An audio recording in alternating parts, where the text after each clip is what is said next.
Hey, AP students. Here today, starting us off on Unit 4.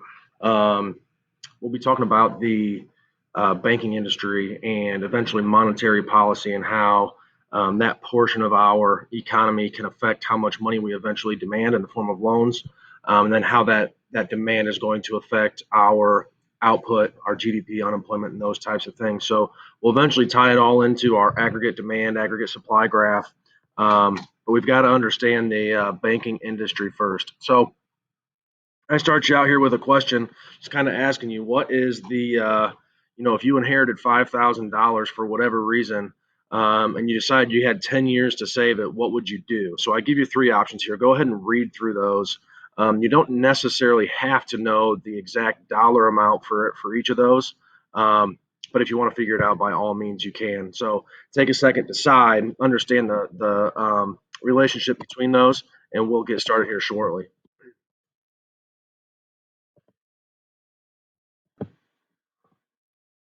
Okay, so I went through here and I did the math real quick. There's a couple ways you can get this math. There's a formula, looks like this, where you're taking your principal, so that's your starting amount, and then eventually you're getting into your interest rate. So, for example, with 0.01, I'm sorry, with 1%, it's 0.01. So really, it's 1 plus 0.01, and then we just compounded things annually in this case, and it gives you those numbers. Okay, take it to the 10th power for 10 years, and you can do that. -5 interest gives us that number, so we can even use a negative interest rate on those as well to give us the correct answer. But anyway, these are the values, which not as important to really know.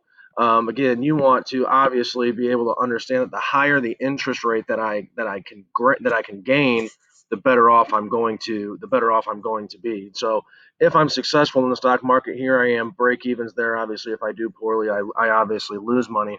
And so what we want you to understand is, when someone's going to save their money or not spend it, they have some options, right? So that can be in the form of putting it in a savings account at a bank. That can be in the form of investing in the government through bonds. Savings bonds, probably most specific to what you would be most familiar with um, today. And we can also obviously invest it in the stock market or invest it in some type of business in one way, shape, or form. We're going to see here later on that how much money we want to save in the bank is going to affect how much money the bank is able and willing to loan out to people. So that's what you want to understand, that all these things are related. What am I doing with the money that I'm not necessarily spending on goods and services in an economy? All right. So we are on these notes here. They're going to look like, I thought I had them pulled up. Maybe I don't have them pulled up. Oh, right here. So tools of the Federal Reserve. That's where you're at. You're starting at the top. We're rolling through here, and going from there. So you'll kind of see as we go through. We're going to define some things. They go in pretty good order. So you'll be set to go. All right. So sometimes you're going to hear a lot about this term called the money supply or the supply of money, and it refers to a couple different things potentially. Simple way, all right, the simplest form of money is referred to as the M1 money supply. And that's going to be stuff that I can basically use as cash at any point in time. So we'll throw debit cards in there, obviously any type of like physical cash, coins, dollars, right? We'll throw travelers checks in there. That's just a fancy way of saying a checkbook, all right? Um, but again, any money that I can really just spend at the snap of a finger, so to speak. Okay. And we're going to use another term with that is extremely liquid money. Again, that's going to be something, an asset, for example, that can be used extremely quickly to purchase something. All right. Now, M2 money is going to be a little bit more of an important definition that we'll need to understand. And that's going to include any M1 money, plus assets that are highly liquid. Okay. So, money market accounts, savings accounts. This is money that's in a bank that really, all I really have to do, and it's super, super easy now. Like you can get online and do all your banking and change your money from a savings account to, your checking account where you can use your debit card right away. Okay. Notice what it doesn't include. Okay. Things that make me things that make me wealthy, but not necessarily things that I can turn into cash very quickly. Right? I've got to wait to sell property. I've got to wait to sell stocks. Um, okay, so again, money that I can borrow from a bank, and again, we'll talk about that here in a second. When I save money in a bank, um, other people can borrow it. Okay, and so that's going to be eventually. We're going to get to that, but those are some definitions there you'll want to be generally familiar with. There are a few types of bank accounts that you can utilize. Um, a savings account is probably typical to what a lot of you guys have right now. You might look at it as a checking account as well. But again, extremely low interest rates. And when I say extremely low, you could do some research. That's like 0.01%. Okay, so extremely, extremely low, and you don't get obviously a very good return on it. Money market accounts, notice I get a little bit of a higher interest rate. I just looked some up today and they were like 0.05%. But usually I've got to have a higher limit balance. So I've got to keep money in there um, at a certain rate to receive that interest payment. And again, keep in mind what the bank's trying to do. They're trying to keep money in the bank so they can loan it out. That's how banks make profits. And then the last type of deposit is I can put money in the bank for a certain amount of time. This is going to generally be the highest interest rate. Again, they're not extremely high right now. And then we cannot withdraw it for a certain amount of time. So whether that be 6 months, 4 years, there's different things. There's different things that um, you can take advantage of in those particular types of situations. However, those interest rates are like I said, extremely, extremely low. Okay, the next thing that the bank is going to be held accountable for is how much money they're allowed to loan out. Okay, so in this case, they're allowed to loan out 10% of their assets, which means people's savings accounts. Okay, any type of savings account. All three of these are different types of savings accounts. They're going to mean the same thing.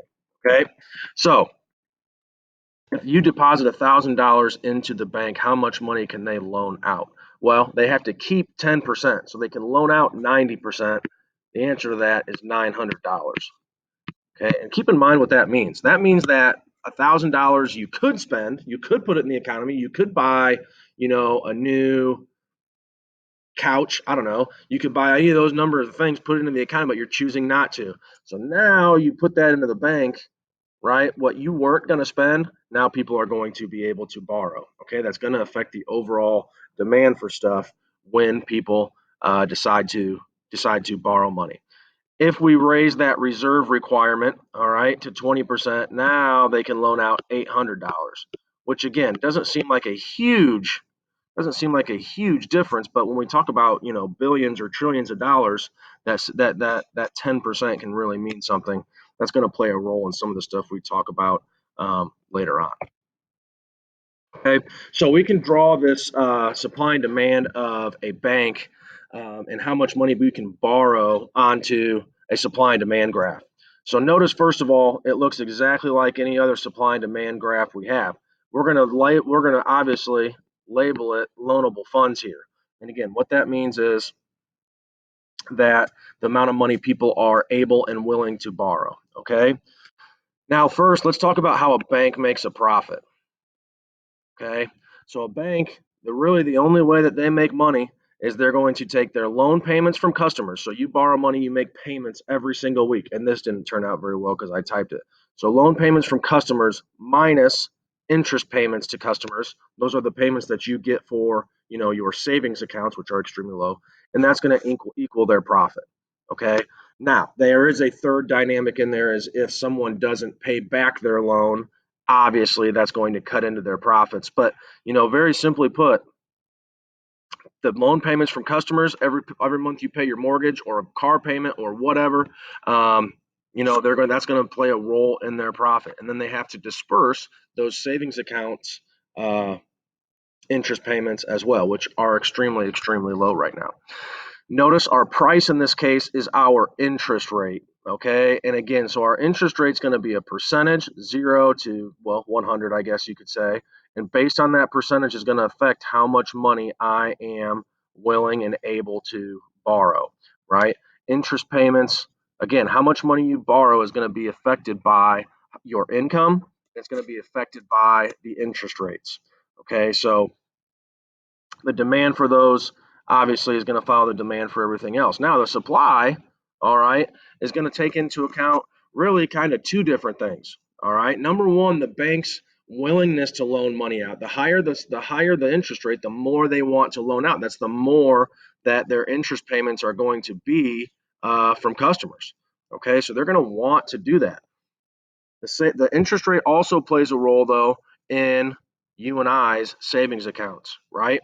If we go back to our original first question here, and we say, hey, we're going to save the money at a bank at an annual interest rate of 5%.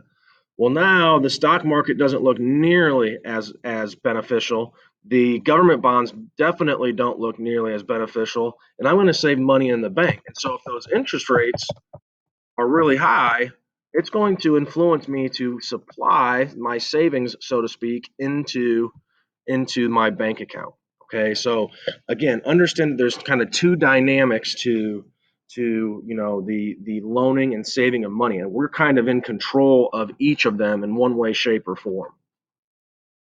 All right. Um, Another thing that might play a role is our confidence, right? Am I going to have a job next month? If I don't think I'm going to have a job, I'm not going to borrow a bunch of money. That would be what I would mean by confidence. Um, and again, how much money I earn from one month to the next is what they're going to look at. Okay, so notice our loanable funds market, okay, is influenced by you and I's behavior. Okay, now our money market, which again is about the almost exact same graph. Notice though the supply of money here is a vertical line. Okay, and that's because we mentioned that reserve requirement that banks have to follow. Okay, of 10%, 20%, whatever. All right. So if our reserve requirement was 100%, meaning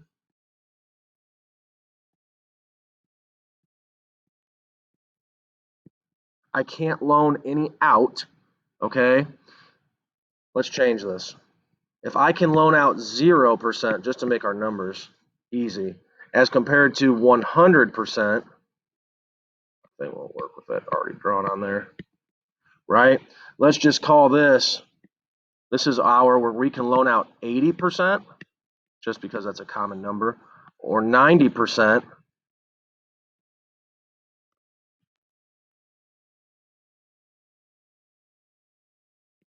Sorry, my thing won't draw over the existing ink. Okay, well that's going to affect the interest rate. Okay, because again, that bank is trying to make as much money as possible, and they're only allowed to loan out a certain amount. As we get into talking about some of this stuff, you've got to understand that a bank really has no reason to hang on to money in a safe. There's inflation, it's losing value over the long run, okay, because it just sits there. Just like if you buried your money in your backyard, or kept it in a mattress. If you were to do that forever and ever, your money's going to lose value, right, because of inflation. Well, now, right, if we were to say, hey, listen, the government has said you're allowed to bar or loan out more money. We're going to increase the money supply, and that's going to be our conversation for our next video. But that's going to change our interest rate from here to here. That's going to lower our interest rate, right? And you can see the demand for money is going to be affected as well. We're going to want to demand a higher quantity of money, okay? And so you can label this x-axis here as either a percentage or you can label it as a number, right? So like obviously, if we were talking about the $1,000 thing, they would be able to loan out $800 here, right, and $900 here. We don't usually see the numbers listed, but that's how you want to be able to think about that supply is how much is the bank allowed to loan out. Okay, and again, we're going to talk about how that gets influenced on our next video. Okay, so we've got a couple things that can happen here in the money market. Okay, and some things that affect the money demand. And so notice we're kind of moving along on your graphs on your paper there. All right. So a couple different things. As price level goes up, we're going to demand more money. As the value of homes increases, we're going to increase our demand for borrowing money, right? And so same rules. Ertl, we've just got to know how to read these graphs, okay? And as we want to demand more money, the bank's going to take advantage of us. They're going to eventually raise interest rates, all right, because they can make a higher profit. Banks are capitalists too, okay? They're trying to make as much money as possible. As incomes rise, we demand more money. We're also going to shift that to the right. Obviously, as incomes fall, we're going to decrease our demand for money as well because we're not going to be able to borrow nearly as much. Let me just show you a quick example here of what I mean by how much money I'm able to borrow. So if I type in mortgage calculator, Google, a really simple thing pops up. Okay. And so the way that they're going to decide how much money you're able to borrow is they're going to look at how much money you earn, right? And they're going to look at how much other debt you have and blah, blah, blah. And they're going to say, okay, we think that you can make comfortably payments of $600 a month. Okay. With that in mind, if you can make 600 bucks a month, notice it's for 30 years, we're going to be able to loan you $125,000. Notice my interest rate is 4%. Now, if we raise that interest rate to say 5, look how much less money I'm able to borrow. So that interest rate is going to affect how much money I'm able to borrow. Okay. Not really based on how much I want, but based on how much the bank is going to allow me to borrow. Okay. And then if I put it down to 3%, right, the number is going to go the opposite way. Okay. So that plays a very significant role in how much banks are going to really, at the end of the day, be able to borrow me, because if I can't pay it back, then the bank loses. If I claim, well, that would mean I claimed bankruptcy. So we don't want to do that either. All right. Credit cards have also kind of decreased our demand for borrowing money from banks because we can borrow money extremely easily from credit card companies. Um, but again, we don't see questions that revolve around that too much. Okay, let's shift the supply side of things. I don't have a good place to put my picture here. All right. So this is changes in the money market. Now, we've got two types of changes. We've got expansionary policy. We talked about that. Go back to your Unit 3 notes and remember we did a whole lot of fiscal policy stuff, but we put the supply side, or I'm sorry, the monetary policy side right next to it. We've got expansionary and contractionary. Okay?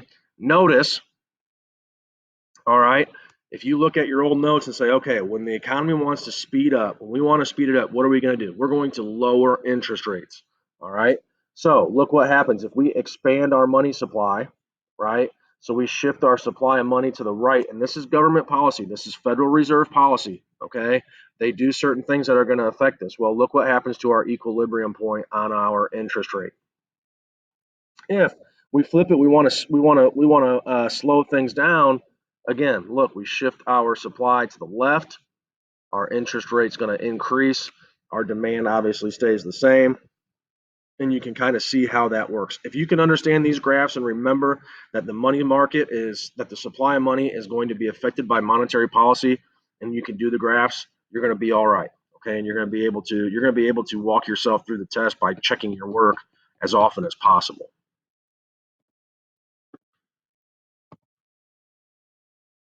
All right, we're going to get into the Federal Reserve tomorrow, but just kind of a quick little preview here. All right, who they are is there's basically 7 members. We've mentioned before that they are appointed by the president, approved by Congress. They regulate banks. They're not a constitutional entity necessarily. They are created much after the Constitution. So back in like 1913 was when the idea came up, and they're going to manage that money supply. Okay, and again, that's going to affect how much money we're able to borrow. We'll talk about that in the next video. Hope you're being able to keep up with this stuff, and we will talk soon.